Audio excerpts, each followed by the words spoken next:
You agree? By attending the remote Zoom meeting event, you agree to the public policy of Toastmasters International as well as the unassociated remote hosting service. Some of your personal information, such as name, image, and any shared messages, will be recorded. Your remote attendance hereby discharges Toastmasters International from all claims, demands, rights, promises, damages, and liabilities arising out of or in connection with the use or distribution of said video recordings, including but not limited to any claims for invasion of privacy, appropriation of likeness, or defamation. Thank you so much, Zoom Master, for starting the recording.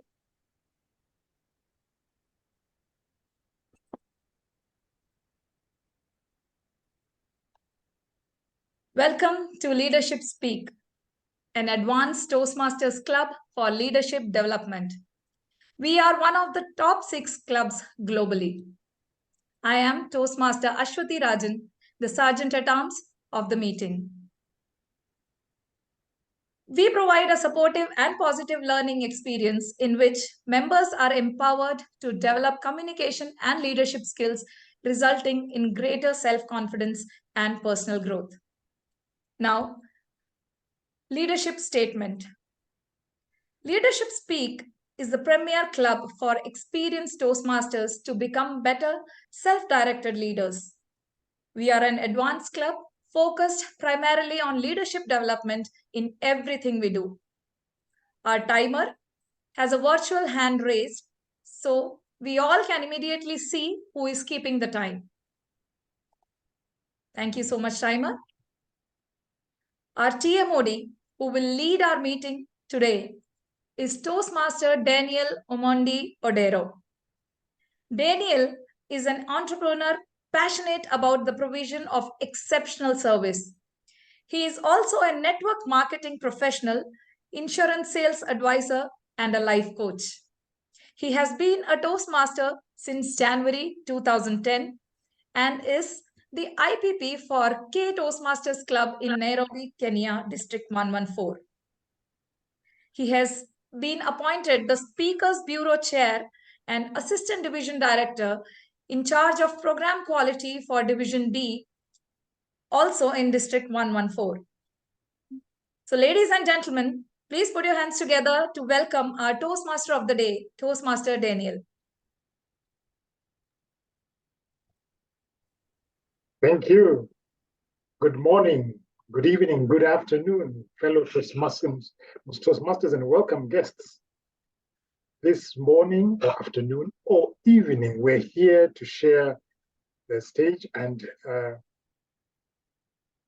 run the meeting with our theme, Power in Leadership.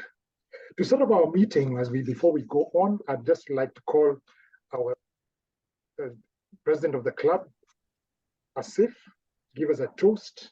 Please raise the toast. President Asif, over to you to raise the toast.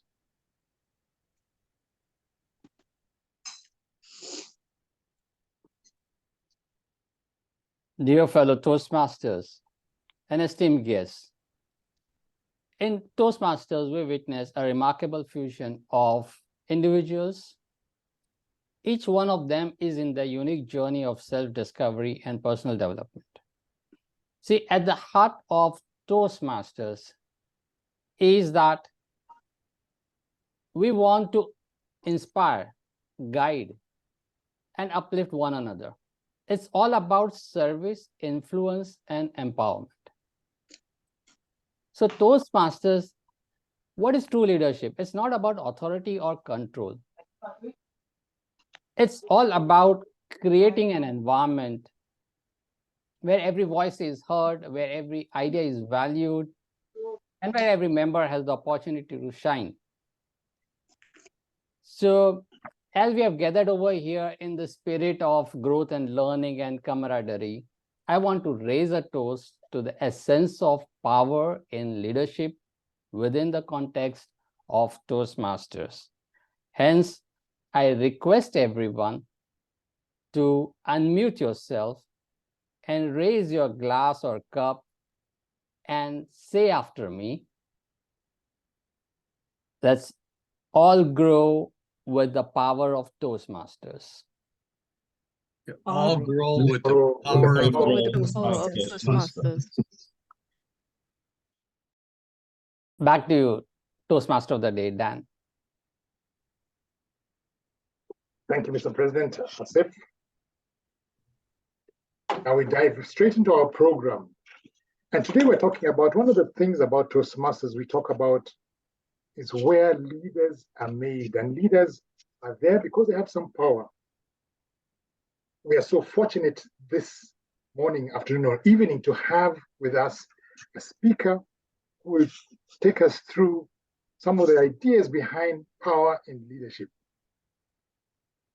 To tell us about her project, I call on Toastmaster Bindu Joseph. Bindu Joseph, tell us about the project that Rozy Rana is speaking on. Over to you, Bindu. Thank you, Mr. Toastmaster. Rozy today is attempting a level 2 project in the path Engaging Humor.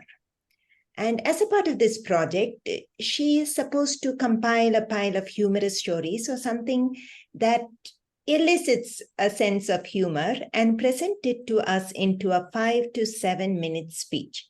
And I am really going to look forward to this. Back to you, Mr. Toastmaster. Thank you, Bindu. For our speech this morning, it will be a bit longer than that. It's an education speech to be about between 15 and 20 minutes.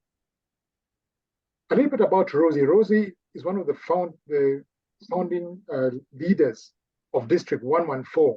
So a lot of the members who are here all come because they want to listen to the wisdom that Rozy spews out in power. She heads a coffee roasting company and has a doctorate in business studies, having majored in leadership and education. She says she's a lifelong learner and believes in continuous and consistent improvement. The title of her speech that she's giving, give that to you. The title of Rozy's speech is Shifting Our Thinking. Shifting Our Thinking, Rozy Rana. Rozy Rana, Shifting Our Thinking. Over to you, Rozy.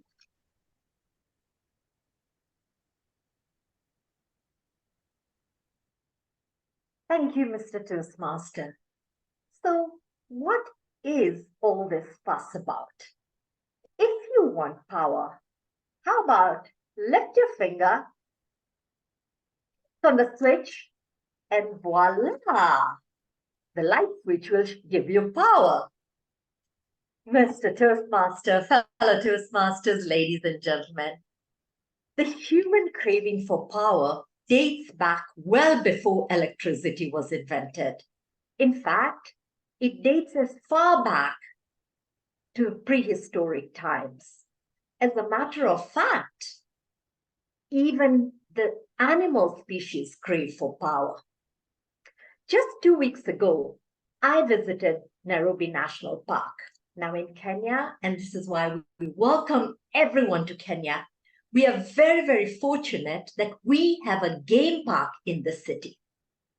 So going to the game park, we were fascinated. We saw this lion mating with 5 lionesses. Good Lord. And then my husband said with wonder and envy in his voice, gosh, that lion is powerful. I can barely satisfy my one wife. And this guy has as many wives as fingers on my right hand. Fellow Toastmasters, well, the lion may have 1 or 2 stories to teach us. The power dynamic of human beings is far more sophisticated. So history is rich with stories of leaders leaders who have changed, who have moved, who have inspired us and changed our thinking. We have leaders like Nelson Mandela, Mother Teresa, Mahatma Gandhi, Martin Luther King. These are leaders who are known for a very, very long time, but little has been said about the fact that some of these leaders do not or did not have any formal title. For instance, did you know that Mother Teresa, Mahatma Gandhi, Martin Luther King were neither presidents nor prime ministers? They were not even CEOs of corporations, let alone managers of any company. So what was it that gave them the power or the authority to lead myriads of people? Now, my PhD, which in reality stands for permanent head damage, yes indeed, is in leadership. So perhaps it's not surprising that the nerd in me decided to turn to academia to look for answers as to the sources of power. And as I did this, I learned that there were theories which date back to the 1950s. And according to these theories, there are two primary sources of power. The first, legitimate, and the second, personal. Okay, so I continued and I asked myself, are these still the only primary sources of power? So looking at legitimate, the books say to us that legitimate power has to do with the position, has to do with a position you are elected to or appointed in. Let's look at our club. Now, imagine that in our club, we had no president. We had no Brahm to push us to take roles. We had no Zoom master to make sure that the Zoom rules are adhered to. How do you think it would be? It's possible that a few people would rise up and try. And it's very possible that a few agendas might work out. But I would venture to say after that, there would be chaos. So position power is essential because it ensures that there is structure and there is flow. Now, somebody like Sandra might say, boring. And maybe, but it is absolutely necessary because without position power, it is likely that things would not flow, there would not be a vision, and often that position power is centrally placed in one person. But nowadays, the gurus, essentially whoever they may be, start to say, let's put a magic EM, 2 letters before the word power, and voila, it becomes empower. The negative associations that are associated with power, suddenly with the word empower, with just 2 letters, transform to something that has such positive connotations. Empower, where power is vested in teams, it's spread out. And indeed, nowadays, they say when power is spread out to the teams, when it is shared power, there will be more productivity. They say that flat organizations are certainly more productive than are organizations where power is vested centrally. So 2 letters that make such a difference, that transform negativity to positivity. So according to this age-old theory, legitimate power, or those who have position power, use 2 key sources or 2 key tactics. One is reward and coercion. Now, once again, I started to inquire, how relevant is this? So I began with reward. Is reward relevant? And I would say yes, it is. Although the latest fashion look at reward more in the form of appreciation, praise, things that make a person uplifted. And it is said that those will result in more productivity. Well, I have to tell you this. I love my teams of employees, and I hope they love me too. But I'm yet to have any one of them say to me, just a mere thank you is sufficient. So what does that mean? It does mean that both tangible and intangible rewards are still essential. Parents in the room, do you ever tell your children, if you finish your vegetables, you can go out to play, or if you finish your vegetables, you can watch TV? Chances are they will finish their vegetables. But I must caution you that this reward tactic can backfire because you are implying that the alternative, which is watching TV, is more desirable. And therefore, I would suggest instead of giving them a reward of that type, give them a choice. Would you like a carrot or a tomato? Be sure not to say, would you like a carrot or a stick? On the subject of stick, I move to coercion. So what is coercion? Coercion is the use of force. Now, the gurus today say to us that true leaders or good, powerful leaders are those leaders who do not have to use force. They are those leaders who followers just want to follow, and they do it by choice rather than feel compelled to. That indeed may be true. But if I look at recent events, and particularly the recent COVID-19 pandemic, and I ask you all, truth, hand on heart, how many of you wore a mask because you wanted to? On the other hand, in the early days, how many of you wore a mask because you felt compelled to? Or perhaps you were afraid of the consequences if you did not wear a mask. So what does that tell you? That does say that in certain cases, coercion is important and coercion does play a role. But yes, indeed, as leaders, we should limit coercion to extreme cases and often to cases where it relates to life or death, sometimes the military. Avoid coercion, but there are times when coercion might just be important. Now, thinking of age-old theories, I'm also reminded of another theory where one's personality traits were linked to leadership. And it was said that leaders needed to be tall people, because if they were tall, they gave the illusion of emanating power, of being confident, and of having stature. Well, I have this to say. Thank God for Zoom, because I can look at you all eye to eye, even if I'm a midget in real life. So you be the judge. Can a short person be a powerful leader? And remember, dynamite does come in small packages. So when you answer that question or when you judge, do not forget that dynamite is particularly powerful.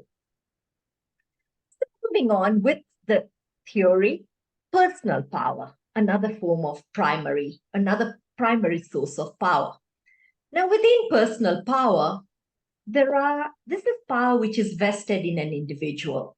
And the theories indicate that there are 3 different forms of personal power: expert power, information power, and referent. Let's look at every one of them. And again, I question myself as to their relevance. So the first is expert power. Within expert power, what happens is an individual invests in learning. An individual, after that investment, attains a certain expertise, and as a result of that expertise, commands some power. People look up to that individual for problem solving, for solutions, for all kinds of things. And when I asked myself, is this relevant? I was reminded of our elections last year. With us today, we have Tony Bratches. Tony really has got an expert and an in-depth knowledge of the parliamentary procedures, of governing rules of Toastmasters. He did command expert power for our elections, which meant that the procedures were such that we all reached out to him and they would have changed had he recommended any changes. Among us, we have Marianna Burka. Marianna has often said to us many things that has made us realize the fact that she is an expert when it comes to nutrition. So she commands power when it comes to the subject matter. So expert power is indeed still very relevant in my view. But isn't it weird? Isn't it quite strange and surprising that sometimes even clothes can bestow on one expert power? Now I see some of you looking at me like, Rozy, you mean clothes as in fabric? I don't believe that. That cannot be possible. Well, fancy this.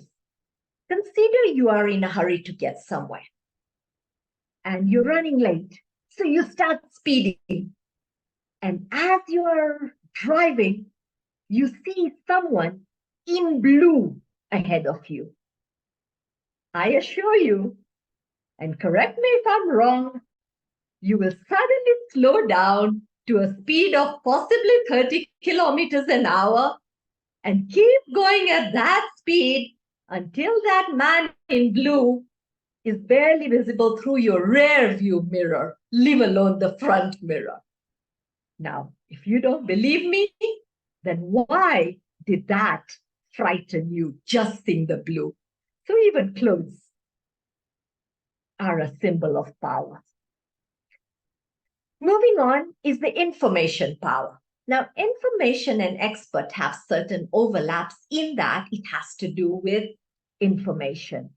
But the difference in information power is that one commands that power but refuses to share it. One keeps it close to heart because others need it and it is to protect themselves. Now, this was a power used historically when people wanted to protect their positions. Employees who were afraid they could be replaced would hoard the information. They would not share it. Now, I'll be honest, I hate to admit it, but 30 years ago, that was me. I kept information to myself. But my astute boss, he realized and he said to me, Rozy, we're not here to fire you. We value you. But just imagine or just think, what if you got run over by a bus? You've got to share information. And I was thinking, I said to myself, no. I'm not going to go anywhere near a bus. So there you go. I do believe information power is losing value today. In some fields, like let's take Coca-Cola, there are very few people who have that recipe. Everyone needs it, but they will hoard it, they will guard it and keep it secret because it is a recipe. On the other hand, knowledge is evolving. Let's take our legacy program in Toastmasters. There is absolutely no advantage if you hoard that because those who join after pathways are at equal par to you, whether you had that knowledge or not. So knowledge is evolving in today's day and age, and there's less relevance in some fields. So finally, let's look at referent. Now, what is referent power? Referent power is where, like in schools or in gangs, where there's one person who people revere around or people who is popular, a gang leader. Is that still relevant today? Well, when I look at organizations, often I see people revere towards a secretary because she has valuable information on the boss. So they try and score brownie points with the secretary just so that they can learn about the boss. So yes, still somewhat relevant. So all in all, many of these powers still hold value today. But If you remember, quite recently at the Global Leadership Impact Summit, we heard that the workforce is shifting. Millennials and Gen Z will be making the workforce. Now, power is synonymous with influence. John Maxwell said, leadership is influence, nothing less, nothing more. So what influences or what commands power with the millennials? And a recent study showed that millennials responded that they are influenced by trust, by humor, interestingly, and by non-self-serving leaders. They want leaders who care for others. Now, trust is what ranked the highest. Now, speaking of trust, I'm reminded of another story, this time of an old president, Abraham Lincoln. Now, one time, Abraham Lincoln was addressing crowds. As he began to speak, a heckler stood up and said, you are two-faced. Abraham Lincoln decided to ignore him and just continued. But no sooner did he start speaking again, the heckler barged in. You are two-faced. Abraham Lincoln stopped and replied, if indeed I am two-faced, then why would I use this face? Fellow Toastmasters, trust has been a source of power for a very long time. It is surprising that the age-old theories do not include trust. I believe trust is extremely important as a source of power. But as I go back, there are so many negative connotations to power, and I wonder why. And I have to say that the main reason for this is the abuse of power, which has manifested in things like corruption, in things like sexual harassment, and even death. Terrorism. I'm saddened to share with you a story that's very prime and prominent in Kenya here today. It's about a pastor called Pastor Paul Mackenzie. He planted a fear in the minds of people that they needed to starve themselves if they wanted salvation and the world was coming to an end. And believe it or not, in this forest where he was, there were 425 bodies that had been exhumed, and postmortems have shown that it is because people starved themselves. Each day, Kenyans are horrified and saddened as more facts come to light about this man who claimed to be using the power of God. So what I have to say to you is you don't lead by cheating, by being unethical. That's assault. That's not leadership. So finally, I go back to the leaders I had spoken about, and especially Mother Teresa, Mahatma Gandhi, Martin Luther King. And I say to you this, I put it that they had a power which renders every weapon and gun feeble. The power that they used was that ability to inspire, get to us, connect to us at such a deep level and move us, the power of serving us, of meeting our noble desires. And dear friends, I say to you, the greatest power lies in servitude. And therefore, let us stop and let us break free from the belief that we as leaders must exert power to succeed. Because if you serve for the good of others, you will have greater impact. And your power will remain well beyond this generation and generations to come. So my final parting words are 3. Shift your thinking. Mr. Toastmaster. Amazing. Thank you, Rozy. Thank you. Let's give a hand for Rozy. I mean, that was amazing thoughts. And it brings up servitudes, the sources of power, but what makes people in Toastmasters leaders. And she touched on at the end there, servitude. How am I serving others? How do we learn to communicate clearly our ideas? Thank you, Rozy, for that powerful speech. And we've come, and I think we've got more than we expected. a little bit of humor also, so it came out very well. As we move on to I'd just like to bring in quickly our grammarian. We did have a grammarian, so the grammarian, please give us I'll call on our grammarian to give us the word of the day. And we have Hannah Schmidt. Hannah, as a grammarian, tell us about the word of the day and your role this morning, afternoon, and evening. Hannah, over to you. Thank you very much, Mr. Toastmaster of the Day. My word of the day today is, and it fits with the theme of the day. Oops, something has gone wrong here with me. And it's expertise, meaning possessing special skills or knowledge. And you can use it in the sentence, our Toastmaster leaders have the expertise to lead us to become self-directed leaders. And I encourage all, please, to use that word of the day. And at the end, I shall give my report also on the grammar used in this meeting. Thank you very much. Over to you. Thank you, Hannah, for that. And we move on now. We know the expertise we get in Toastmasters by practicing, by actually, we don't just get by theory, but we get it by doing.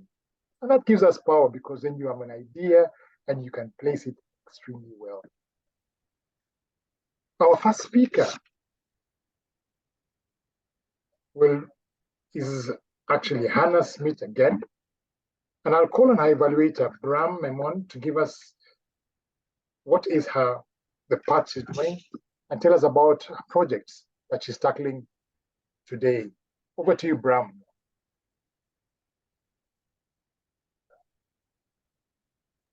Thank you very much, Mr. Toastmaster of the Day. Hannah Schmidt is speaking from Dynamic Leadership. It's her icebreaker speech today. Now, of course, she's been a Toastmaster for more than 12 to 14 years. She's a DTM, and she's a leadership speak, which is an advanced club. So we will hear something about an icebreaker, about some slice of herself at an advanced level. Back to you, Mr. Toastmaster of the Day. Thank you, Ram. So we have the privilege of listening to Hannah. And the title, and she thinks she has overcome to gain the freedom and self-isolation by this speech. The title of her speech, the title of Hannah's speech is, This is Me. Hannah Schmidt, this is me. This is me, Hannah Schmidt. Over to you. Thank you, Mr. Toastmaster. My younger brother David and I grew up on a farm and became nature lovers and enjoyed the farm life to the fullest. We just loved the tranquility, learning from Mother Nature, all there is to learn, and especially how to respect her. Then tragedy struck. My brother died, leaving me devastated and shattered. Mr. Toastmaster, I became withdrawn, moody, introverted. Attending school and boarding school did not change my perspective or my outlook on life. I was envious of those other children who had siblings that they could talk to. I thus put all my energy into tennis and athletics, sports discipline that I could excel in without a teammate. I had to prove myself that the only person I should be competing with is myself. I have not heard of the expression team collaboration. And this self-restraint lasted throughout my school years and well into my working years. I settled for work positions that did not allow me too much contact with the outside world or other members. After a break or parenting break and raising 5 children, my work opened up. With all these birthday parties I had to arrange for my kids, I gradually started to realize and understand how exciting, how exhilarating, stimulating it is to meet and connect with others. Yet I was still extremely hesitant to speak to an audience or to take up a leadership role. Jessica, my very close friend, came to me and said, "Hey, Rama, come, I invite you to Toastmasters, an organization where you can learn how to communicate in the correct way and how to lead. Come and join us." At first, I was very hesitant. With the new Toastmaster system, I became a member and I never looked back. Our mentor-mentee relationship has blossomed. Jessica mentored me to overcome my insecurity, my reservedness, my lack of confidence. After delivering a few speeches and receiving the feedback that inspired me to keep going, I joined the Toastmasters executive, desiring to communicate and lead the members to collaborate, and for them, no, for us, to reach the top. As VPM, I have excelled onboarding members onto the club and reaching my home club president's distinguished for the past 11 years. Yet, I realized I needed to get better, reach for the top, and I have completed my DTM. And all our club meetings were in person. We have celebrated our 25th anniversary and have enjoyed the physical meetings.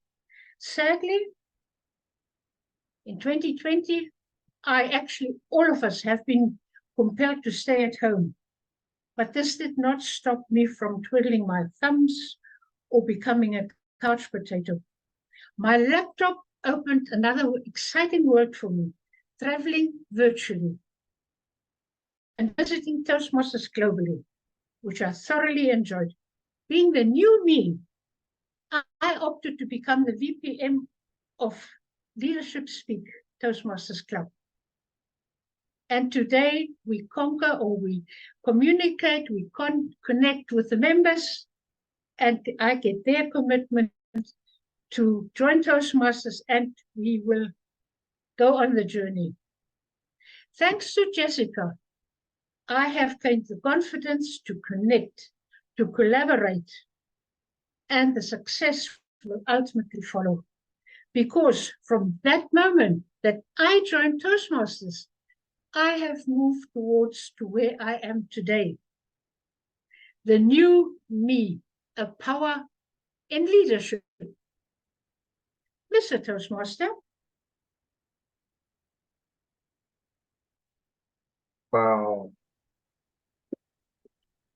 Thank you, Hannah, for that, your story and sharing it with us. Leadership is a difficult place to be when you have got challenges behind you and you're going through a troubled time. How do you get back? How do you gain back your confidence? How do you get back? And the journey through Toastmasters by participating in clubs gives you back the power that you might have lost. This has been shown very well by Hannah's story. Thank you for that.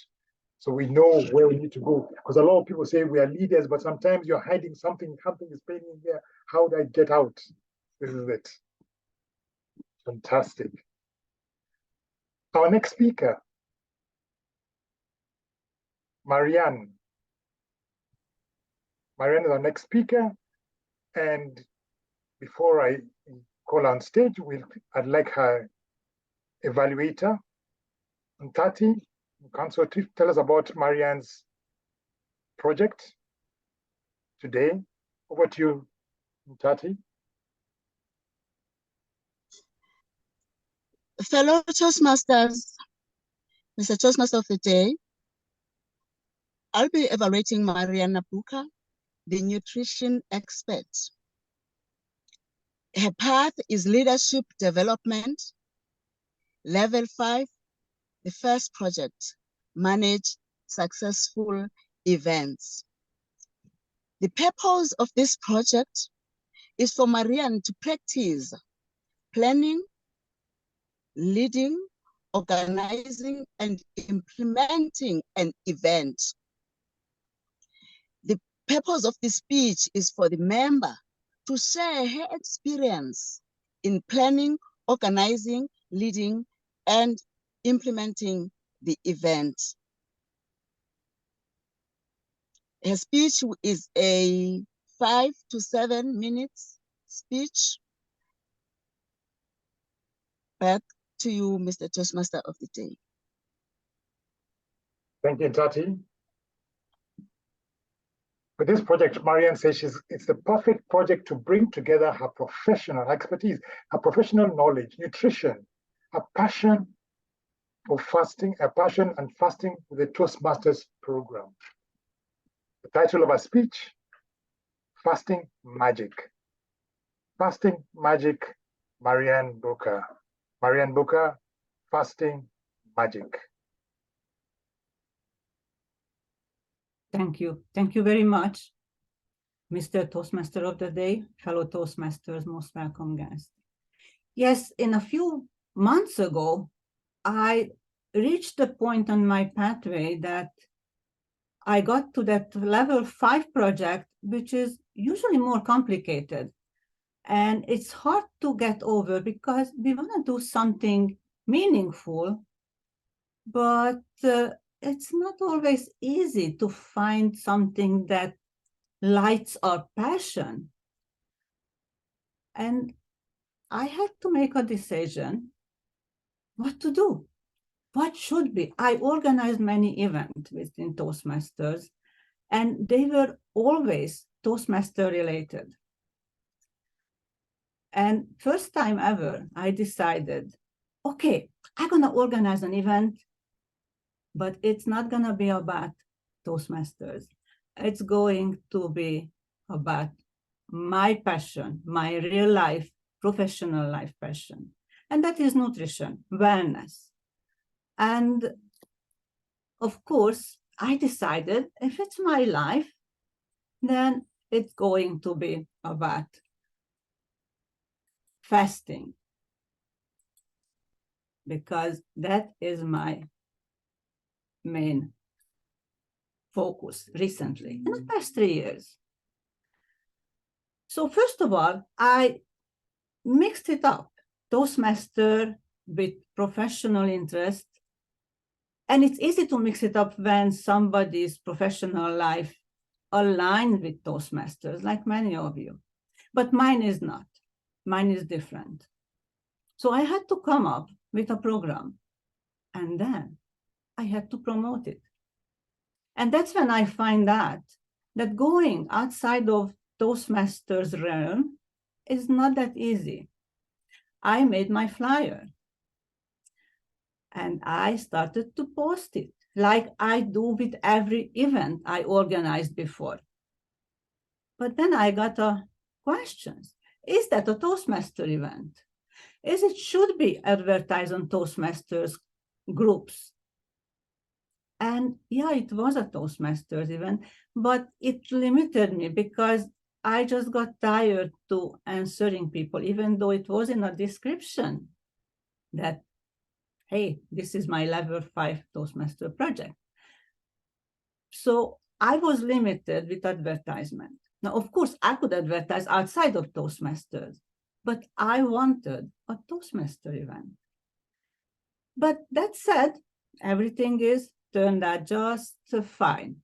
I promoted as much as I could, and I got to the real part of my project, the events. And what was the events? Because there is an S there. It wasn't just one event. It was 5 weekly meetings to help people to understand about fasting. Because it is a new kind of lifestyle which gaining popularity, and people are sometimes confused, sometimes don't understand how can someone not eating every 2-3 hours every day. So I had an event planned that for 5 weeks. And as I advertised it, I did get plenty of interest. I mean, plenty. It's relative. I had 36 people signed up, and week after week, people came back. About 10, 12 people were at the meetings and seemed to be enjoying the program, seemed to be learning. I also set up a Facebook page, a private Facebook page where we could share information between meetings. And I think the success of an event shows when people want more. So at the 5th meeting, we agreed that we will have one more bonus meeting, and that will be tomorrow. So the project itself is finished, but we're gonna meet one more time a month later, just to share everybody's experiences with the program, fasting, who did what, and that's including me, because this group, it's not just helped me to promote my profession to Toastmaster. It's not to promote, just to talk about, to share information. But it encouraged me to do something I never did in my life. And that I went without food for 11 days, just water and some green tea. And tomorrow, I will talk about my experience, which was interesting and new to me. And what I learned from all this experience, that I love to talk about my profession, even in Toastmasters environment. And it's not easy to mix together the two things, but it's possible. And at the end, we all learn. And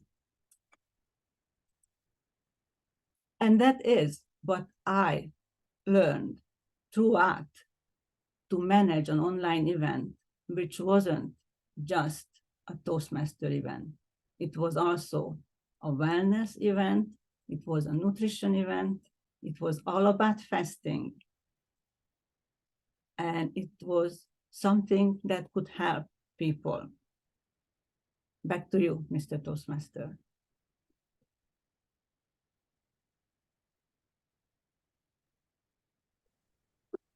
Thank you, Marianne, for sharing that. One of the most important things as leaders, how is your health and what are the things we can do about it? She puts it very well. Sometimes we forget we are leaders and we're enjoying it, and then we can't continue because our health is challenged. What are the things we do about it? This is where we share it. Thank you for that. The expertise we share here. A lot to learn. Our next speaker is Dr. Aswathy Rajan, but I'll call on her evaluator, Karine Baptiste. Please tell us about the project she's pursuing and what you're looking out for. Over to you, Karine. Thank you, dear Toastmaster Day, dear member, fellow Toastmasters, and welcome guests. This is my pleasure to evaluate our expert, Dr. Aswathy Rajan, who will be delivering an icebreaker between 4 and 6 minutes. She will deliver a speech on any topic as an introduction to the club using any style that appeals. A pathway is related to strategic relation. This pathway has an aim to develop our communication skills. Back to you, Mr. Toastmaster of the Day. Thank you, Karine. Now, Dr. Aswathy she's an educationist by choice. And today she's an entrepreneur having her own venture called Success e-Learning, supporting teachers and students across the globe. And her vision is to change the future of education her speech this morning, and the title of her speech is The Encounter. Dr. Aswathy Rajan, The Encounter. The Encounter, Dr. Aswathy Rajan. Do you all wish to travel back in time? Then get ready. Let me take you all 24 years back. A beautiful young girl wearing her favorite gold sequin dress and her best smile was getting ready to celebrate her 15th birthday. The mere thought that she is getting 1 year closer to her 18th birthday was making her elated and excited. But the highlight of the day was when her dad asked her for an outing. Wow, a birthday outing! She couldn't ask for more. Overwhelmed with anticipation, she clutched him tightly while enjoying the ride on his bike. In a few minutes, they were outside an old building with elevated walls and a big rusted gate. Daddy, is this the place? She asked. And he silently took a bag kept in front of his scooter between his legs, which she ignored because of her excitement, and handed it over to her. She peeped inside and found a few packets of biscuits and milk powder. With confused mind, she followed her dad inside the building. Her eyes were searching for a clue about that place. Ah, yes, there it is. Mother Teresa Mission of Charity. A name board was hanging near an empty cradle just close to the gate. Her father took her inside and introduced to a nun and handed over the bag to her. Can I take her inside? He asked to the nun. And she agreed and happily took both of them inside. The next few minutes, what she saw was unexpected and unimaginable. A sight which changed her life forever. A large and featureless hall with about 20 cradles, each with a baby inside. She could not stop herself and lifted a baby. Oh God, they are so cute, Daddy. But why are these babies here? She asked again. Dear, they are abandoned babies. Parents who don't want to keep them because of various reasons leave them here. And the cradle that you saw outside is where they leave their infants. And these sisters, they take care of them and also give them for adoption. This is an initiative started by Mother Teresa. Those few lines churned out a plethora of emotions in that young girl. How can someone leave their newborn baby like that? What if no one adopts them? How will these people take care of so many babies? What about their education? She wished to find answers to all those questions. And even after going home, her heart was still there with those babies. Sometimes something unexpected and fortunate can occur in a split second that changes your life forever. And that incident changed her forever.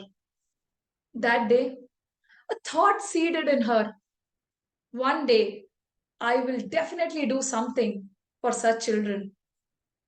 Years rolled by, and with her, the thought also grew. At each and every stage of her life, she recalled that dream and asked herself, am I ready to do something now? And she finally got the answer when she became a teacher. Education. Education is the key that can open a gateway to their bright future. She thought, as a teacher, she can help at least a few children by providing them equal opportunities and quality education. And that tiny little seed later sprouted into a vision to change the lives of needy children by educating them. A place where children, irrespective of their social and economical background, will get value-based education. A platform where educators will be trained to teach with compassion and empathy. Dear friends, if you're still wondering who that girl is, it's me. And that is my story. My encounter with the purpose of my life. Now, after 24 years, I'm still striving hard to convert my vision into a powerful reality and reach out to such children through my initiative, Success E-Learning, a platform that provides coaching, guidance, and training to students and teachers. I know, alone, I can't change the world. But like Mother Teresa said, I can cast a stone across the waters to create many ripples. Back to you, TMOD.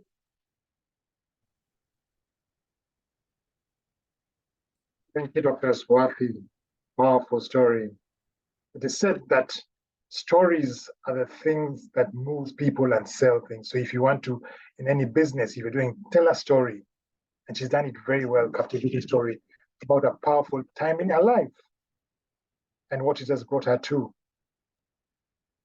This is where the power comes from, storytelling. We move on to our fourth speaker, Dinesh Sharma. And Dinesh Sharma will be evaluated by Deborah Walker. Deborah, please tell us about Dinesh's project that he's tackling today. Over to you, Deborah Walker.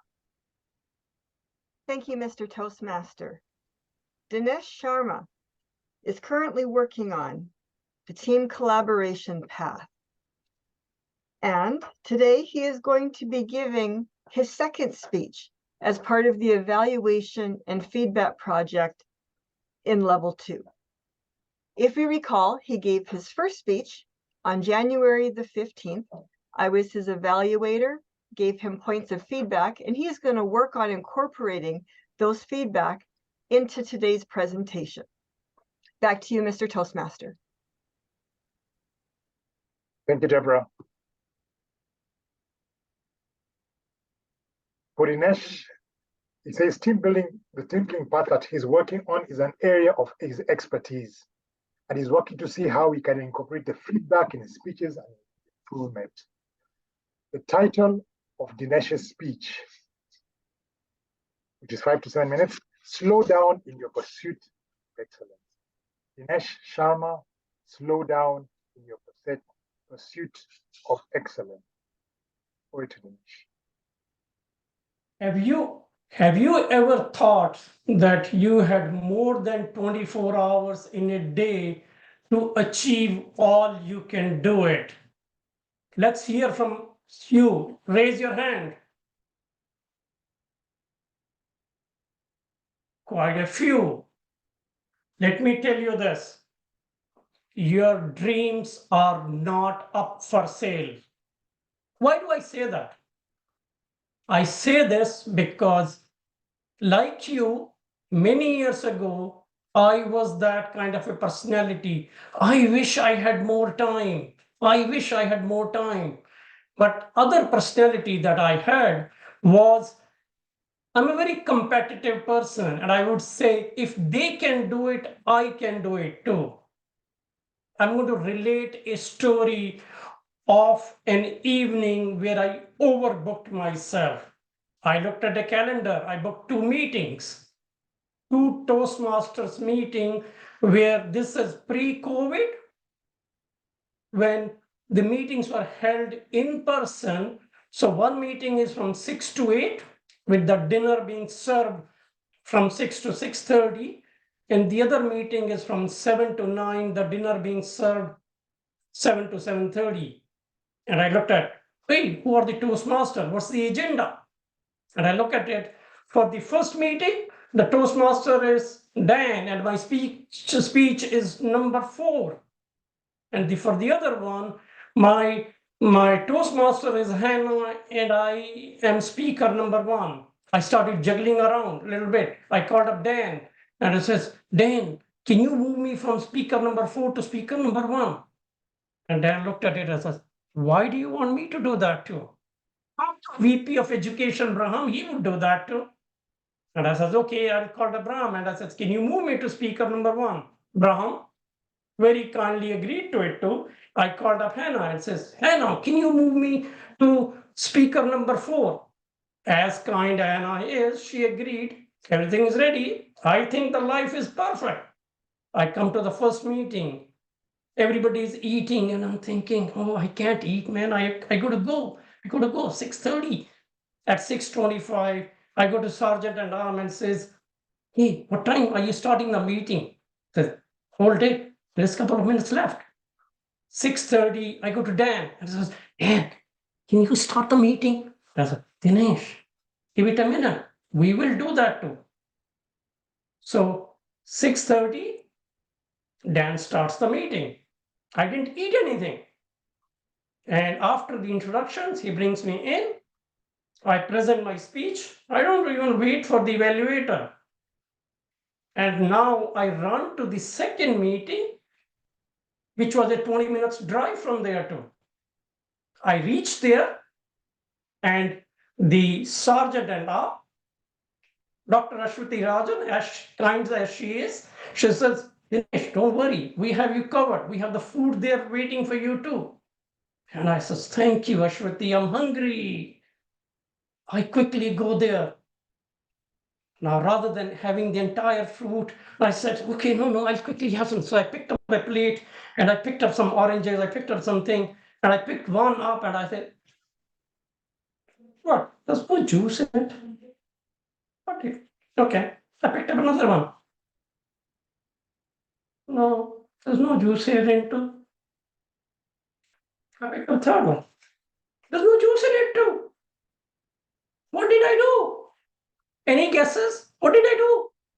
Why wasn't there no juice in that too? I'm sure you guys know it because I presented the speech earlier. I picked up the decoration fruits there in my rush and I was eating those decoration fruit. Now I'm embarrassed. I kept the plate aside. I went to Hannah and I said, Hannah, I'm ready for the speech. So, Dinesh, you're speaker number 4. Take it easy. When your turn comes in, you would speak. So at my turn, I'm embarrassed. Although I read it, this is, don't get ready, stay ready all the time. However, you're hungry, you just eat a decoration fruit, what else would you do that to? So I didn't present the speech as perfectly, I should have that too. And the evaluation time comes in. My mentor at that time, Deborah, came to me and said, Dinesh, what got you here will not get you there. What you need to do is don't burn out. Slow down. Slow down. Back to you, Mr. Toastmaster. Thank you, Dinesh. Captivating, my goodness. The Toastmasters gives us a platform to practice and to improve and to work on things that we're working on. So you see, we're not looking for perfection, but as one goes on when Toastmasters takes projects and does them again, gets feedback, objective feedback, not because of who you are, just objective feedback, someone who does not know you, and who has just listened to you, you get better. And that's how you become a leader. And that's why we have a lot of Toastmasters being picked out for positions, for new things, because they have learned, they've perfected their art, they have become better, they have learned, they have grown. And that's where where leaders are made. We get a power of getting better, always improving. Thanks, Dinesh. Our next speaker is Jennifer Ghosh. And Jennifer Ghosh will be evaluated. Her evaluator will tell us about her project. This is Paramjit Singh. Please tell us about our project today. Paramjit Singh, please come on stage. Thank you very much, Toastmaster of the Day. Jennifer Ghosh is delivering her speech from the path, Motivational Strategies, Level 2, Project 1, Understanding Your Communication Style. And the purpose of this project is for the member to learn about different communication styles and identify his or her primary style, and also to share the impact of his or her style on others. Over to you, Toastmaster of the Day. Thank you, Paramjit. And she said that communication has been a way of opening doors and relationships, both personally and professionally. And this speech, in this speech of hers, she's finding ways to interpreting the differences between them to aspire and inspire, yet showcasing the linkages between the two. Title of her speech, Aspire to Inspire. Jennifer Ghosh, Aspire to Inspire. Over to you. Life isn't about getting and having. It's about giving and being, as said by Kevin Cruz. Aspire and inspire are not synonymous. Aspire means to have a strong desire, self-desire, whereas inspire is to encourage or motivate others, unconditional service. I was born into a lower middle-class family with both my parents working self-directed individuals. Watching them, I aspired to become something in life. Well, here I am, sharing my story with you. As you may know, I joined the fraternity way back in 2007, approximately 16 years ago. At that point in time, I did not have a clear vision of the different communication styles. I performed my roles to the best of my ability or expertise. The true meaning and understanding of my communication styles became clearer after I joined Toastmasters. That's when I got a stage to go beyond and above what I could at my professionals.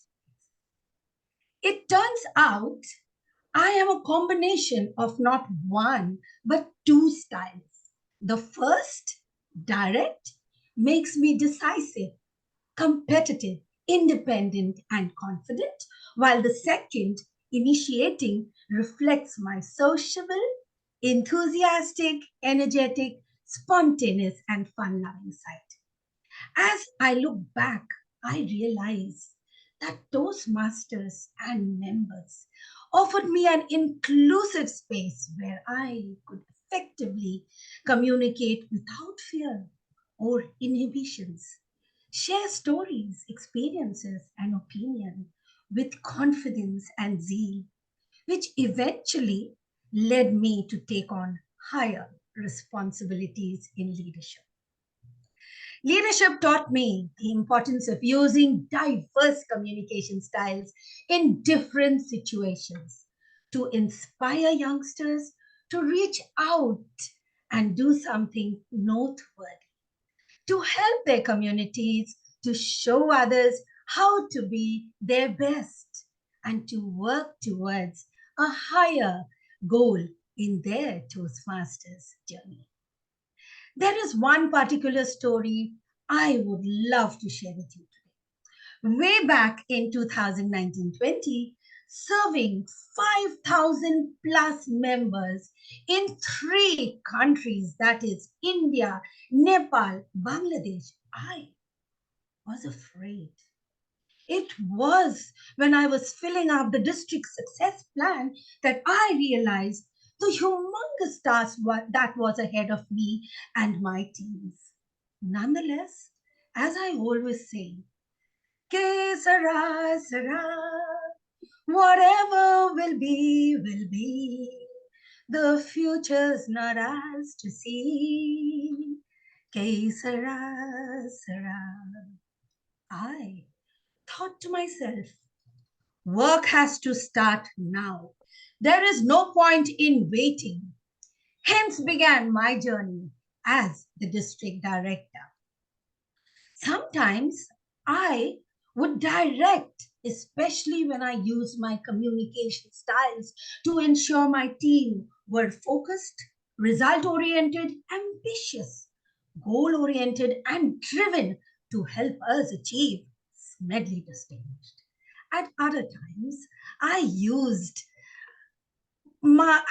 to be self-assured, innovative, and persuasive by using my zealous, fun-loving side to create connections that lasted me a lifetime and will last me a lifetime.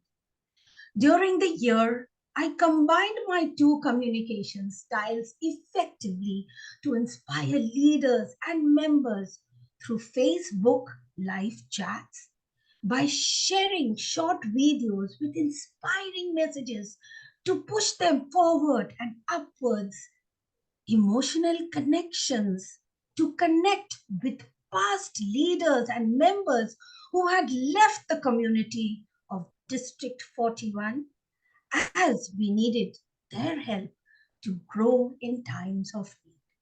Yes, my dear Toastmasters, in times of need, it was the onset of the dreaded COVID-19, and we had to quickly change from face-to-face to the virtual online meetings, which was very, very uncomfortable for many senior members as they were not well versed with technology. But as you know, we had to accept change because it is inevitable, and we had to quickly adapt and help members adapt to the virtual world too. My dear leaders, it is said that communication skills is a make or break, both personally as well as professionally. This was where my direct and initiating styles of communication became a vital tool. It helped me to help my teams achieve the highest award, that program term, that of Smedley Distinguished District. Self-directed leaders of leadership speak, as said by Chris Burka. Obstacles are what you see when you take your eyes off the goal. Giving up is not my style. I just want to do something that's worthwhile. What do you say, Mr. Toastmaster?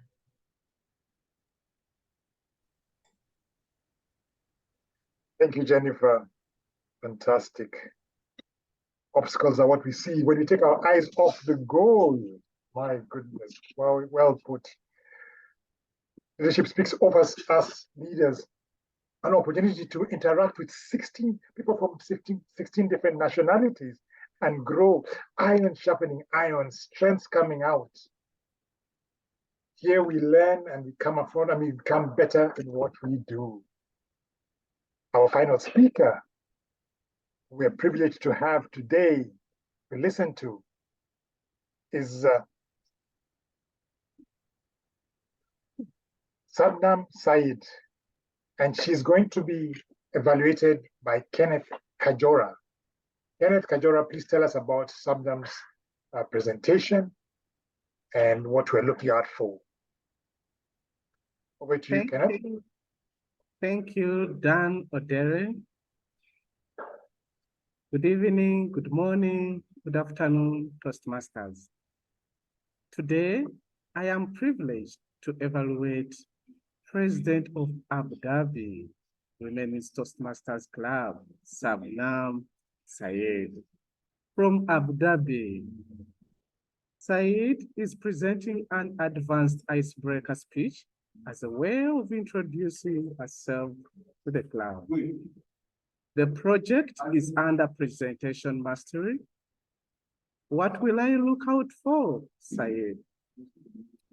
A well-prepared speech, pauses, and the use of English language. And this will be the key observation. Over to you, TMOD. Thank you, Kenneth. Today, Sabnam says that leadership is a lifelong trait, and the speech is an insight into the various episodes of her life where she had to wear the cap of a leader. Title of her speech, Am I not? Sabnam Saiyed. Sabnam Saiyed, am I not? Stage is yours. Action of leading a group of people or an organization is leadership. Whoa, now that's powerful. So does it mean that I have to be, leading an organization or giving duties to people in order to be a leader? Or to be called a leader, should I be leading a state or a country? Am I not a leader? Well, I just ask my question regularly this to myself. Being a mom of two and a homemaker, it becomes extremely difficult to answer this question. But for me, personally, I think a leader is the one who leads. The one person in the room that when you have any difficult situation or trying times, the person that you look up to, the person who guides you, the person who picks you out of that situation is your leader. Well, throughout my life, I have had several instances where I was pushed, or maybe I wanted to be a leader at that time. For example, when I was in grade 10th, my father was in a different state and I was in a different state. So for my 11th grade admission, I was the only student standing in the line of admission with parents of other students. And also the one of the two students who actually got admission that year in that school. And I had parents of other students coming up to me asking, how did you get admission? Then when I was graduating, because of declining health and several other health issues, my father had difficult time in keeping up with a proper employment. So I had to step in. I took up a job with ICICI Bank as a sales executive, and I thereby supported not only my education, but that of my sister, and I also financially supported my family at that time. Whilst I was doing my post-graduation, I did MA in economics. While I was doing that, I got the wonderful opportunity of working with a startup firm.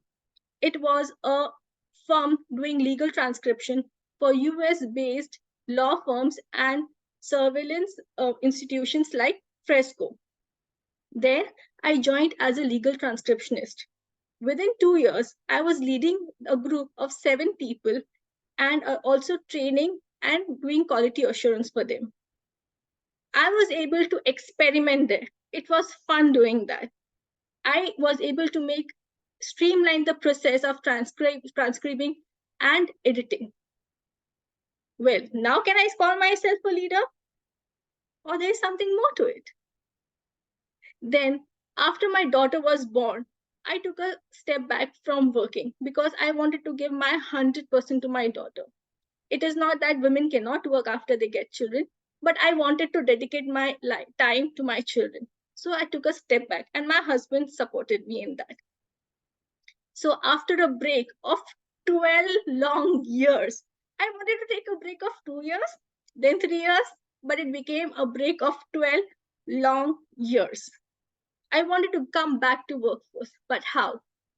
Here, Toastmasters came to my aid. Here, I joined a club in Abu Dhabi, that is IUTM. There, I was flourishing. But I always felt that I am getting so much over here. I'm learning new ways to communicate. I'm seeing a positive change come in me. But what about other mothers? What about other women? Because whenever I go to PTM member of PTM meetings of my children, I see fathers coming to the meeting and not mothers. And also the few mothers who come are really struggling to talk to the teachers. So I thought, why not do something for them? When I'm getting so much, it's time I pay it back. We formed a group over here, a club, Abu Dhabi Women's Toastmasters Club, of which I am a president this year. With that, I'm also holding a position of Area Growth Director for Area 10. And for me, a new position was created in Division C of an event manager. Now can I call myself a leader? Am I leading anywhere? Yes, leadership is not a one-time process. It is a lifelong trait that we imbibe or we experience throughout our life. I found a leader within me.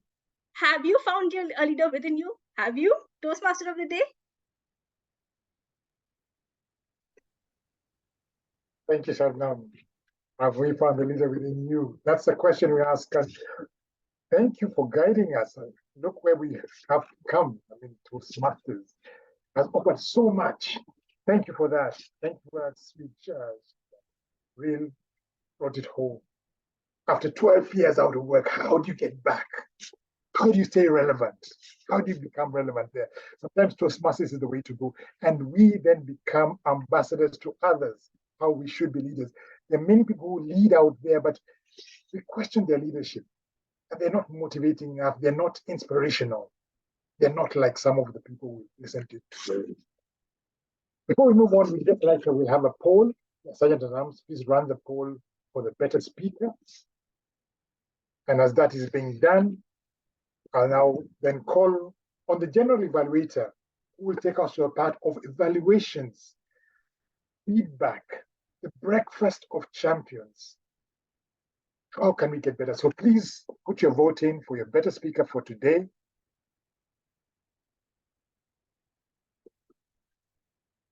And the founder of Leadership Speak is our general evaluator today. Bram Memon, over to you to make us an expert evaluation part of this meeting. Karibu sana, welcome. You're muted. Thank you, Mr. Toastmaster of the Day. Fellow Toastmasters, guests, welcome.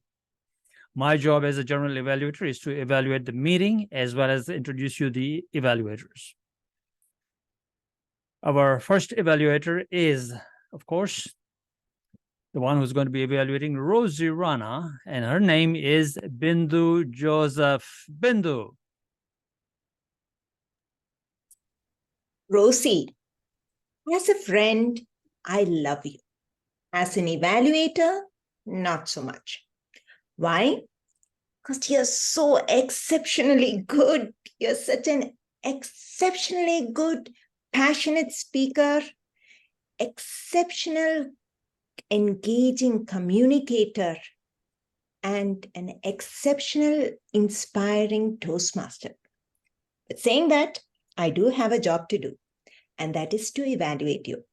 Now, this is how I'm going to go about it. I'm going to talk about your Zoom mastery, your Zoom chemistry, your speechcraft, and yes, your objectives, whether you attain them or whether you could have tweaked a little to attain them a little better. Now, let's just come to first Zoom mastery. Why I am taking this first is because, I mean, you are an exceptional example of how you should do advanced sharing.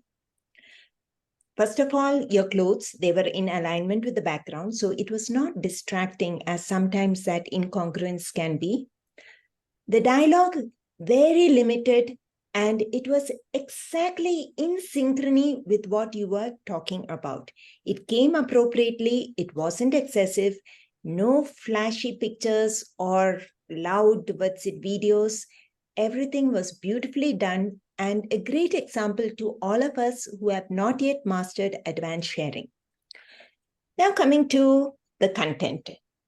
You had a fantastic message, and you know from the feedback in the chat box that everyone got it. They were engaged. They appreciated it. Now, let's talk about how that was organized. Now, in your introduction, you made it as your personal journey, your personal discovery of what power was all about. Now, I felt that you might have just missed one opportunity there of bringing us into it. Like when you showed those 6 great leaders of the past, maybe you could have put that hypothetical question to us. What do you feel among these people appeal to you? What is it about their power that, that talks to you? And then tell us to explain, make us understand what we don't really realize unconsciously. And again, another thing about those 6 people, I hate to use the word, but ancient. Only I'm using that word because you brought Gen X at the end. And maybe you could have put 1 or 2 of those figures who might relate a little more to Gen X. Because I'm using because too many fillers, but maybe not all of them will immediately strike a chord with Gen X. Now, regarding the content, you talked about several types of power. And all were appropriate. The best part is you brought the audience in as examples so that we were continuously engaged, because audience, people we know, are people we can relate to more than hypothetical characters in the past or in industry or whatever. That was brilliantly done. But I think maybe the number a little too much. See, just because a document has so many types of powers, you don't have to include all of them. Maybe those that aligned with your ultimate message, servitude. Choose 2 that, represent servitude and 2 that maybe are antagonistic to it so that you can show us a contrast. Because your message was beautiful, that servitude was a fantastic, impactful, relevant message to this group. However, I found it as a bit of a surprise at the end. It was not what I was expecting. I didn't know what to expect from your middle part of what you had.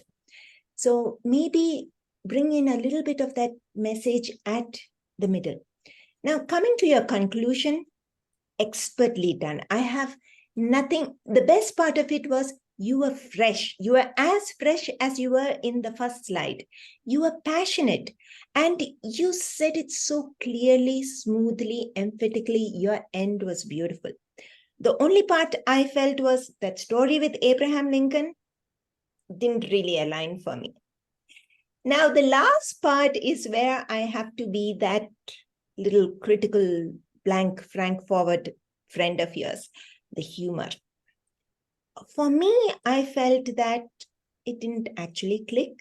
I'm not saying you did bring in a few humorous phrases here and there, but I felt it was a little forced. You had a beautiful speech that wowed everyone, but maybe this is not the right speech to tackle this particular project. But that is just a personal opinion. And all in all, you are such an inspiration to all of us. I am looking forward to each and every speech that is going to follow this one. Back to you, Mr. General Evaluator. Thank you, Bindu. Wonderful. What I heard from you, Bindu, is you began the evaluation with the word exceptional, and I heard the word exceptional several times in the very beginning. And you could have avoided that by using it once and why it was exceptional. That would have worked. You focused on Zoom mastery very well, perfect, and Zoom mastery was very well done.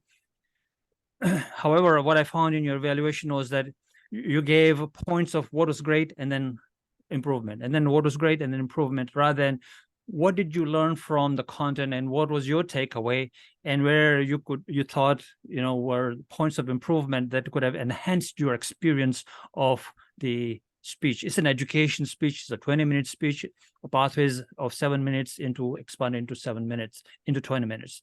So I would have liked to say a bit more of that. And of course, please be cognizant of the time. The red light was on for quite a while. Our next evaluator is going to be Francois Bowen, all the way from Antigua, and she's going to be evaluating our person that will raise the toast, our president, Asif Saiyed. Francois. Thank you so much, General Evaluator. President Asif, what a wonderful toast. You excelled at ensuring you stick to the content. You develop a content that focuses on the theme for the meeting. And it's very important that whenever we are given a toast, that we're going to give the purpose. And your toast actually shared the purpose of the theme. What is expected. You also gave some good highlights. You excelled as well in having good eye contact with the audience, and it was very, very visible with it. Another thing that you excelled in as well, you excelled as well in giving your call to action. And with your call to action, you prompted everyone and you asked everyone to raise their drinking glass. And I could tell from your eyes how you were moving through, that you were looking to see if everyone was involved, and you had your smile. And I too, I actually put it in the gallery mode just to see, and everyone participated. So it's basically called a rally call. As we say in the Caribbean, it's a rally around the West Indies. So you gave a rally around leadership speak. What they may want to work on, stand. We know that Toastmasters gives us the platform to practice.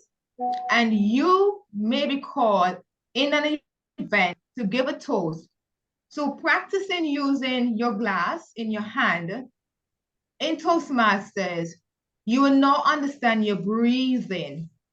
Is it shallow? Is it deep in raising your toast?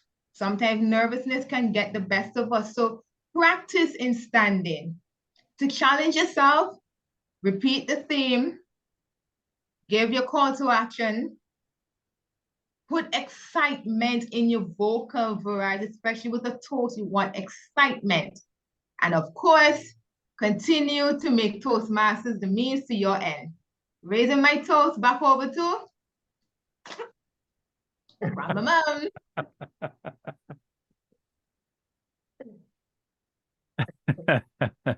Thank you for bringing that mango into the evaluation. Wonderful. What I would have liked to see, Francois, it was a very good evaluation, and you know how a toast is raised, obviously, so that's a good evaluation. I hope you had noticed that the toast was very short. It didn't reach the 3-minute mark. Usually it's a 3 to 4 minute speech as a social speech, but we gave it 3 minutes here and should actually reach towards that end. And then raising the toast, the sentence was longer, 2 to 3 words maximum would have been sufficient. So I hope, Francois, that you noticed those things. They are perhaps in your notes somewhere, and you would give it to Asif later on. Our next evaluator is Baron Ochola, my good friend from Uganda, and he's going to be evaluating our Toastmaster of the day, Dan Odero, because Toastmaster of the day is managing an online meeting. So let's see how he managed an online meeting. Dan Odero, over to you. Thank you so much, Toastmaster. Baron Ochola, sorry. Yes. Thank you. Thank you, Toastmaster of the day and Toastmasters in the meeting today. Hasn't it been an exciting meeting today? You can tell that Toastmaster Dan Odero worked with the speakers. They understood the theme because they spoke to the theme. Very important. Toastmaster Dan Odero, what are the amazing things you did today?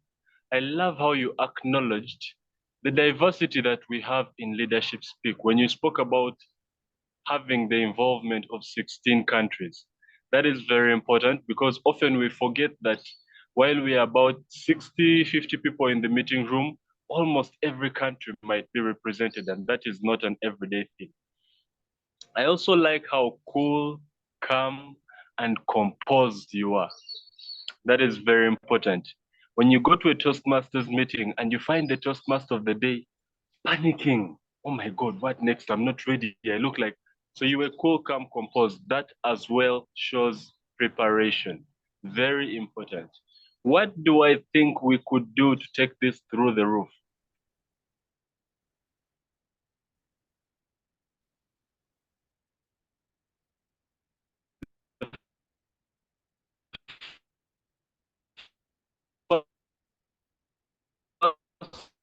Point would be about speakers in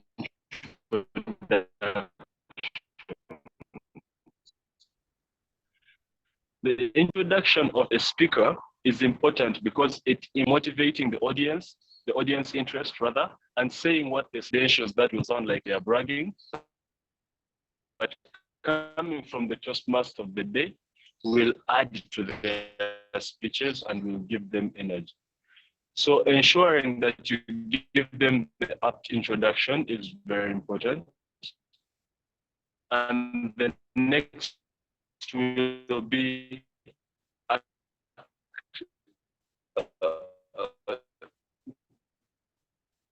where you acknowledge the speakers.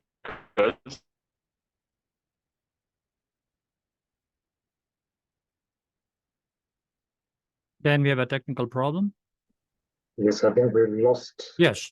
Okay, so we lost Barono Chola. You could save your remarks on the chat as well, because it's, you know, people are from all over the world and we have internet problems. So not a problem at all. We will move on to our next evaluator. But before I go, I'll have some points for you, Dan. And that is that you did not speak to the theme in the beginning. You are allotted about 5 minutes or so to speak to the theme, and that was missing. You also missed out introducing the timer and the grammarian at the beginning, and then you went on to introduce the grammarian later on. Please follow the agenda, as well as, you know, you have this habit of putting your hand here while you're speaking, but you're the Toastmaster of the day. Your hand should be down, or you're using your gestures, but you have this tendency. It's a nervous. It's a nervous gesture. I know that, and so you don't have to be nervous in this meeting. Put your hands down and speak to us as a leader, and see if you can get over that nervousness, and see, you know. And I did send you a picture as well. You were doing this. I said, put your hand away from, you know, of your face. Put it down. As a G, I should have not done that to you and just said the point right now. We'll move on to the next one, ladies and gentlemen, and that is Hannah Schmidt. And Hannah Schmidt's evaluator is Brahmemon. If you can spotlight Brahmemon over there, that'll be great. Oh, there he is. Thank you very much. Hello, Hannah. How are you doing? So your speech, Hannah. Your speech was all about, and it's from the dynamic leadership to begin with. And your speech was about your brother, how, well, it began with your brother and you know, his sudden death. And then I presume because of his sudden death, you became an introvert, the shock of it and so on. You didn't mention that, but I think that's the presumption we can draw from your speech. You went on to your journey about Toastmasters and then your life, and now you took off as a, went as a mother, stay-home mother, and then back into the workforce and so on. And then you traveled. This is what we heard. That was your content. So, you know, you gave us your whole life, you know, from beginning till the end to today in a very brief short. What I would really like to say is a short slice of your life, rather, and tell us if it was your brother's death and how it just affected you, and focus just around that. But it was just a huge life, you know, like as if you were at a community club starting your icebreaker for the first time. I would like to say a bit more on what is it about dynamic leadership? What sort of dynamism was there? I mean, obviously it is dynamic, your life, the way you changed from the time you were born till today. But I would like to hear more about that as well. Please pause and connect with the audience and use vocal variety if you can. Thank you very much. We'll move on to the next evaluator. Thank you, Hannah, for your wonderful speech. Our next evaluator is going to be Anthati Mohmad, and she'll be evaluating Marianna Burka. Anthati. And I would ask the Zoom master to please spotlight the speakers appropriately. We can see also people dancing on the screen. So, Madam Zoom master, please. If you need any help, ask Paramjit. Over to you, Anthati. Thank you very much, Mr. General Evaluator. Marianne, congratulations on your speech in which you were giving us an information of the project or of an event that you organized. You planned for a few months, and you took it over a period of 5 weeks. And it was about fasting, which is very close to your heart. I liked how you opened your speech when you said, in a few months ago, I had to make a decision. Fine. I could see from your face, your facial expression, that you are very happy that your event was a success. It was very clear that you organized resources amongst them, the participants, the 35 participants. However, we still need to know whether the 35 participants that signed up for your event or attended and participated in the event, they fast because you led by example. When you went out without food for 11 days.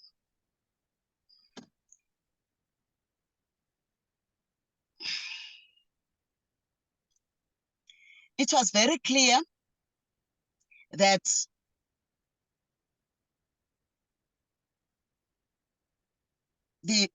your Zoom presence was very, very good because you were very clear.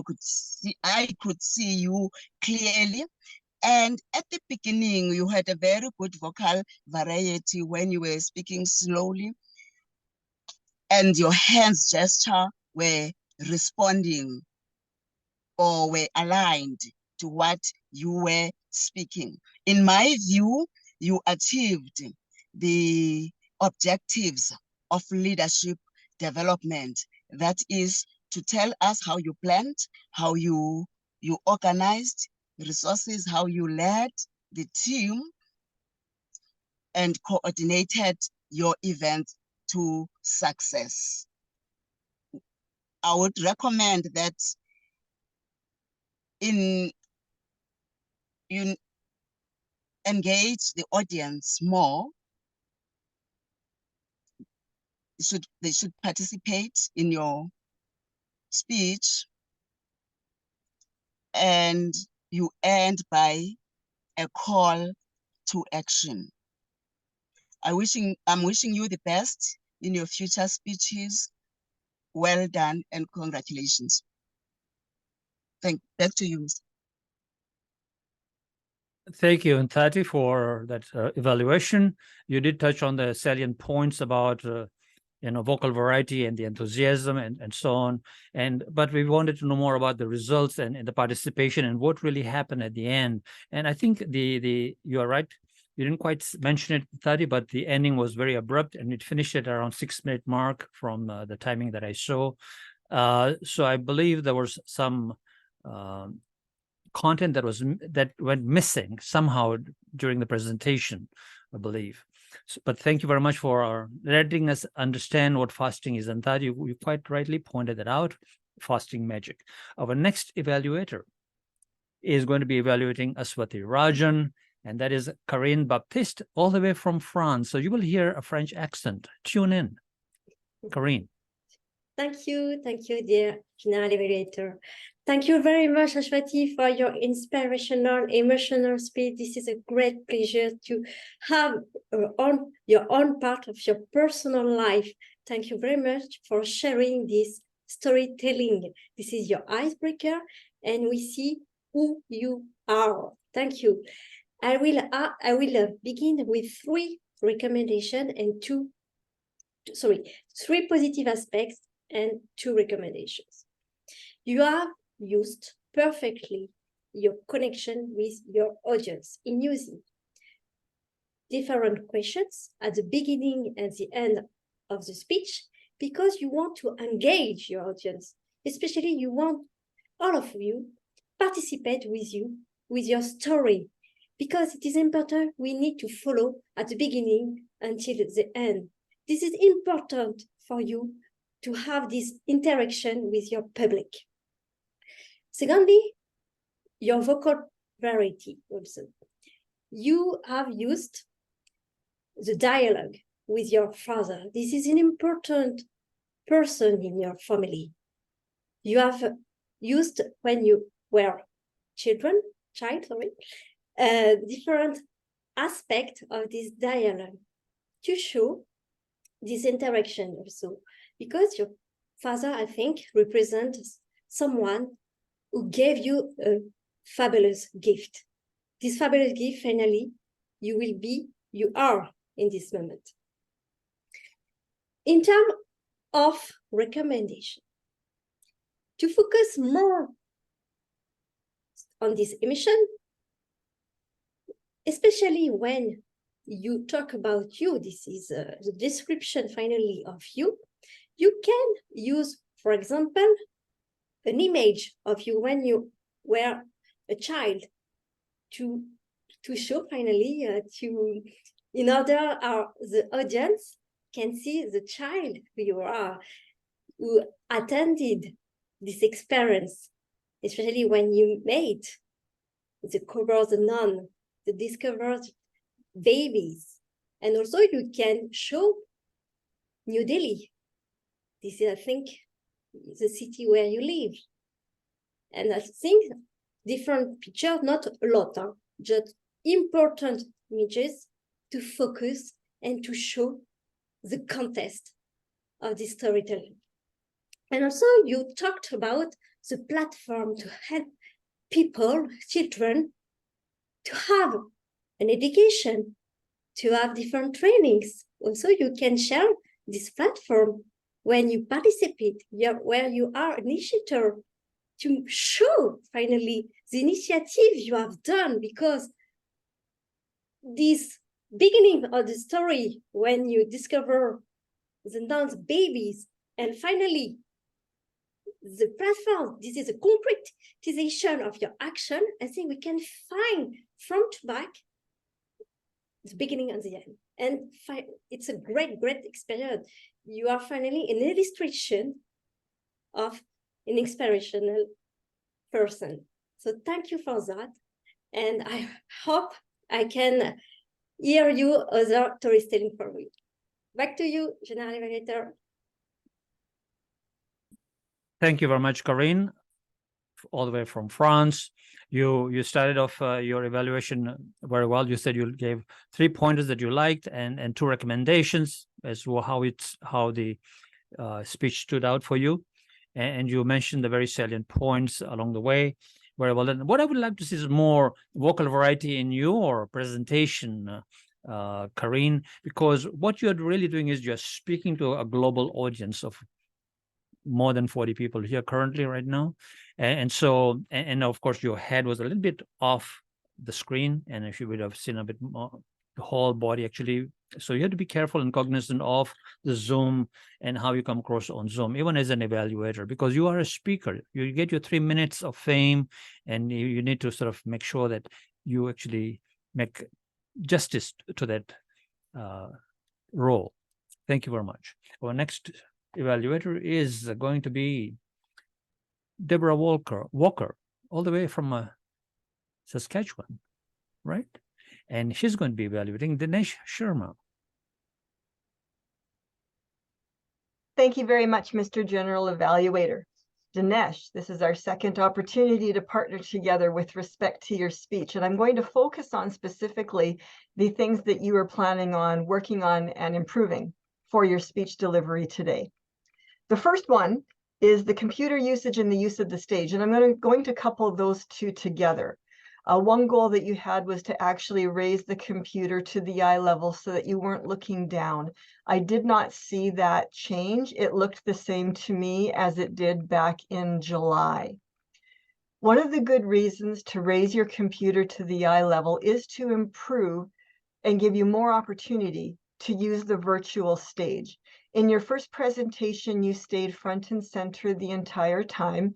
This time, you did use the depth of the stage more by and coming out. I noticed that. And that's really good. A lot of speakers forget to use the depth of the stage. They focus solely on the width of the stage. However, you miss the use of the width of the stage. So my challenge and encouragement to you on that would be for your next speech, if you can, raise up your laptop to the eye level so you can really utilize the width and the depth of the stage. And where that will really help you in your next speech is in your next point that you wanted to work on was the vocal variety, which really has to do with the dialogue in your speech. You had a few characters in your speech. I did not notice a change in the vocal variety until you lifted up the plate. And then I heard you move to a higher pitched voice, which was the same as what you did back in July. By utilizing the virtual stage, you can place your characters either to your left or to your right. And as you engage with them, you can then turn at a 30-degree angle and look at your characters and position your body depending on whether they are speaking to you or you are speaking to them. All of that comes with using the stage. So there's really good potential here to really work on strengthening that. The last point that you were going to focus on was including a foundational phrase, and that came back to feedback that I gave you back in July. And your plan was to close with a foundational phrase. In your speech today, you actually included two foundational phrases. Your dreams are not up for sale, and you closed with what got you here won't get you there. Those are really good foundational phrases. However, they're not yours. They belong to Craig Valentine. So if you are going to quote someone else in your speech, there's a couple ways you can do it. You can say, as Craig Valentine would say, what got you here won't get you there, or include Craig as the hero in your story who's providing your feedback. And then at the end of, and one of the most powerful things to do in a speech is to have the hero of your story be the one who delivers the foundational phrase. So you touched on something, and there's potential to utilize that in the future. I will send you your evaluation today, along with some additional points. Thank you very much for your speech. Back to you, Mr. General Evaluator. Thank you very much for that wonderful evaluation. If you want to know a professional evaluator, watch Deborah Walker, because she is the student of Craig Valentine, who is going to be on our podcast in the coming few weeks. So thank you very much, Deborah, there. You quite rightly picked the most salient thing is, how do you make an impact when you are on Zoom? And so you picked on the most salient point of raising the camera to the eye level, speaking to the camera, and the presence, moving, the depth and the width and so on. That is how you make an impact. It doesn't matter how good your speech is, but if that Zoom presence isn't right, the audience will get stuck in, can I please see your face properly, and so on. Now, on the other hand, the contentious thing is, what got you here won't get you there. Marshall Goldsmith wrote a book on leadership way back. So I don't know if it belongs to any one particular person. You could have mentioned Marshall Goldsmith. I don't know. That's his book. So, Deborah, who's right? We don't know. So moving on to, I'm a well-read person, Deborah. Moving on to our next evaluator, who's going to be Paramjit, and she's going to be evaluating Jennifer Ghosh. Paramjit, all the way from Dubai, by the way. Jennifer, thank you very much for your fantastic speech, which made me aspire, as well as now inspire, to use the two communication style you had been using, persuasive as well as initiative, which has helped you to get a wonderful communication, effective with others. And this you had been continuously using and were helpful in your role as a district director to achieve Smartly Distinguished District Award and other awards in your life. So these two were really helping you to achieve. And I am not using persuasive language, so I feel now I have to use that. Thank you for inspiring me for that. The things which stood out for you are your wonderful vocal variety and a strong voice and a synchronized gestures. That's great. And a speech structure, well-structured speech structure with appropriate pauses at the different places. The things I can recommend to you improve upon is you had a great gestures and vocal variety. If you were going to deliver this speech by standing, it would have been a different impact because your hand gestures were there, visible. Well, certainly when you're standing out and doing that, that would have been a totally different impact what you are saying. Your Zoom presence was a little problem because you are wearing white and the white is the background. So most of the time your hand gestures are also mixing with the white color. If it's a contrast color, and you can check it beforehand with because Zoom also says that you check that which color is not giving a contrast so that you can easily see where your hand gestures are very much clear. That would have been very, very helpful to you with better results. And of course, this particular problem is a challenge for me also. That is the lights. They were reflecting in your eyes, which were not able to sometimes see your eyes. Even now, my eyes are also like, if I see my lights, like it's a really challenge. And I'm trying to do it. You also please see how can you change at your hand over here. One thing which is my personal opinion. What I generally feel most of the time we lose the impact of the story. Let me share with you a story. I think that totally finishes the impact over there. Let me share with you my experience, how it helped me. And another thing which was you started with a quote, ended with a quote. However, I felt that both these quotes were not relevant with the communication styles or the communication. This is what I felt. They were about your journey, right? To summarize, with a strong voice, vocal variety, and good vocabulary, and with a little bit of addition of Zoom presence, your speeches are going to be marvelous, and I will never like to miss them. Over to you, General Evaluator. Thank you very much, Paramjit. You did point out quite clearly about the Zoom presence, because that is the key thing, because we are an online club. So for our guests who heard quite a bit about Zoom presence, that's correct. We are an online club. We don't meet physically. We have members from 16 different countries. So we do focus on how is this person coming across on Zoom. And so that is the way it's going to be. Thank you. And you did quite rightly point out a lot of things where the speaker could improve, but I would have liked to see what was the content and how did it what was your takeaway from the content? Because this is a very experienced past district director speaking, and I would have liked to see a bit more of that instead as well.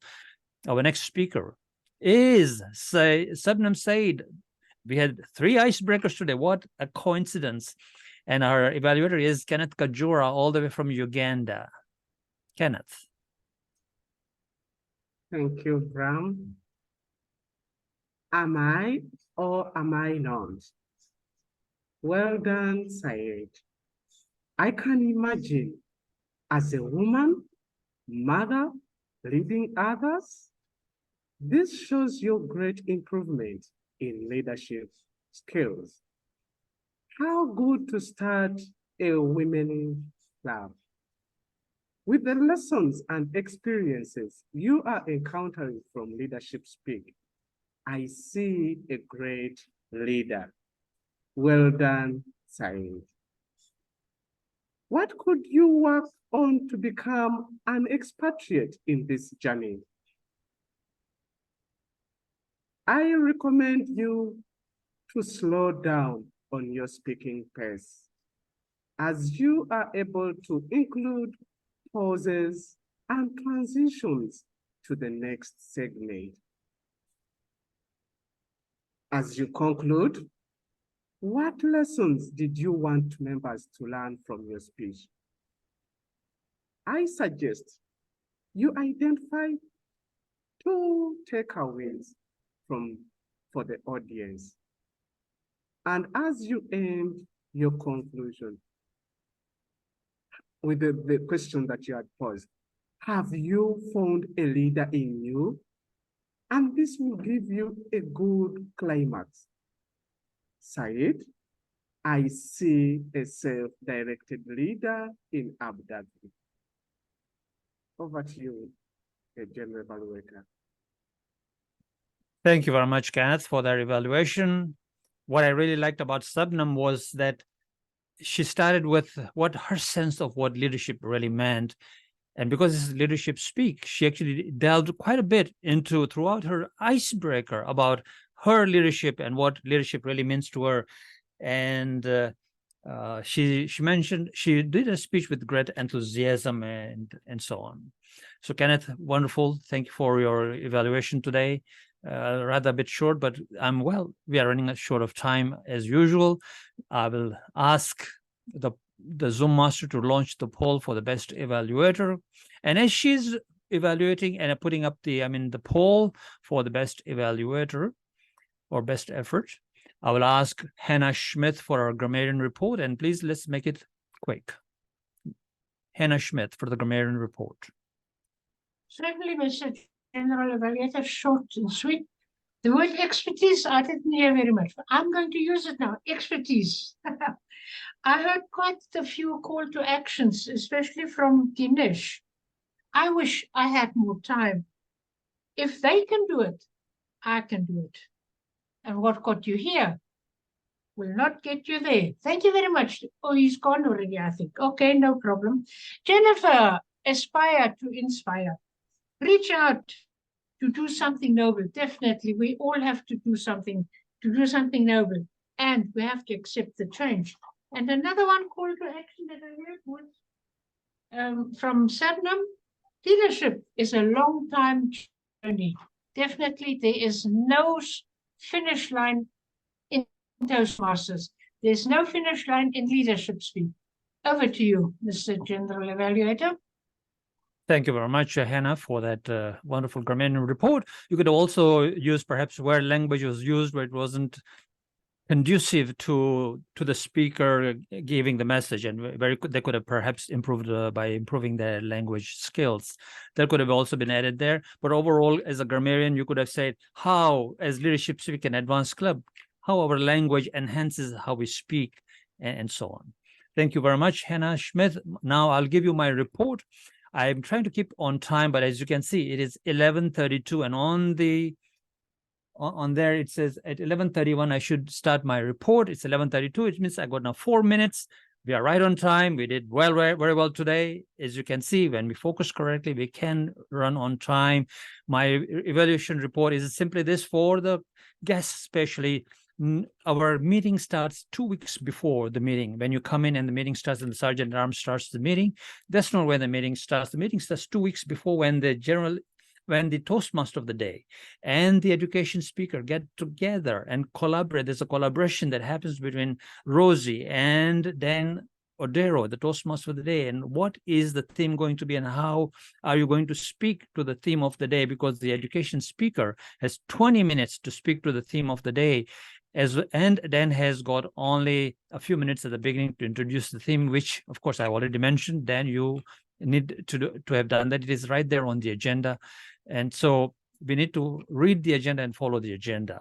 Having said that, I think that is all I'm going to stick to. Let me see if I got any other salient points. Yes, I have a very good salient point. Did you notice the greeter today and how he took total control from the start till from 9 o'clock to 9:28, right? Great greeter, right? I wonder who that greeter was. So this is all a learning experience. When you are the greeter, this is what you're supposed to be doing, is take total control of the stage and make sure that you're greeting the guests and the members as they come in, and they're all warmly done. The other thing is the recording was started before the disclaimer was fully read. The recording only starts after the disclaimer statement is read. So please, Zoom master, notice that. And I would like to see in the beginning, the Zoom mastering was good, but towards the middle and the end, We were seeing flashes of people coming on and off the screen. It was very confusing. So that needs to be improved as well. Having said that, I will now, we have actually the perfect best effort evaluators there. Very much. Thank you very much. I will now pass this on to our Toastmaster of the day to take on the rest of the agenda as it's shown on the agenda. Mr. Dan Odero, all the way from Kenya. Karibu. Thank you, Memon, for that. A lot of lessons learned there, and we're growing. So I'm going to call Sabnam to give a thought of the day. She's going to tell us about the thought of the day. So Sabnam, over to you, Sabnam Saiyed, the thought of the day. President, Toastmaster of the Day, and fellow Toastmasters and guests, good day. True leadership is not about the power one holds, but the power one empowers in others. A great leader doesn't just command, but inspires, guides, and uplifts those around them. The strength of leadership lies not in control, but in ability to foster growth, unity, and positive change. The power of leadership is a remarkable force that transcends authority and influence. It emanates from the ability to inspire, guide, and unite individuals towards a shared vision or goal. True leadership isn't just about giving orders or making decisions. It is about cultivating trust, empathy, and respect among team members and achieving shared goals. Over to you. Thank you, Sabnam, for that thought of the day. And to end, before I hand over to the President, the quote from John Maxwell has put it very well and succinctly. And John Maxwell says, leaders become great not because of their power, but because of their ability to empower others. Thank you for being a part of this meeting. And now I hand the meeting back to Mr. President Asif. Then you go to announce the winners awards. Okay. For the winners, the better speaker at our meeting today. Drum rolls, the better speaker we have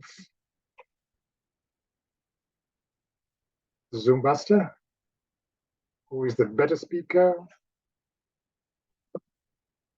Rozy Rana. Congratulations, Rozy. Well done. Really impacted us. Well done with that, Rozy. And then our better evaluator for today. Drum rolls for our better evaluator, and who's taught us great lessons, our better evaluator, Zoom Master. That's Deborah Walker. Wow, fantastic. Congratulations, Deborah. And thank you for the lessons that we've learned there, the true lessons in how an evaluation is given. Thank you for that. Thank you, everybody, for having been a part of this meeting. I've enjoyed it, and I hope we've had some lessons. I'd like now to hand it back to our President of Leadership Speak, Asif. Back to you, Asif. Thank you, Dan. Power and leadership. Now, today's theme, I'm sure you would have all learned a lot about how to succeed even more by understanding the various aspects of power in leadership. See, at Leadership Speak, which is an advanced Toastmasters club, we explore the various leadership challenges and solutions every week. So I encourage all the members to embrace this power of leadership by helping each one of us to grow and discover our strengths and capabilities. You see, because together we grow. Now, kudos to Dan for being such a wonderful host and steering the meeting with such power and energy. And obviously, thank you all speakers and evaluators and role players in making today's meeting a grand success. Well, thanks, Brahms, once again for sharing your wisdom as a general evaluator. Dear guests, we are looking forward to meet you in a few minutes as we want to connect with you to know more about your experience about our club's meeting today and what do you think about our today's meeting. Well, dear leaders, members, we meet once again next week, same time. Until then, I now adjourn the meeting. Dear Zoom Master,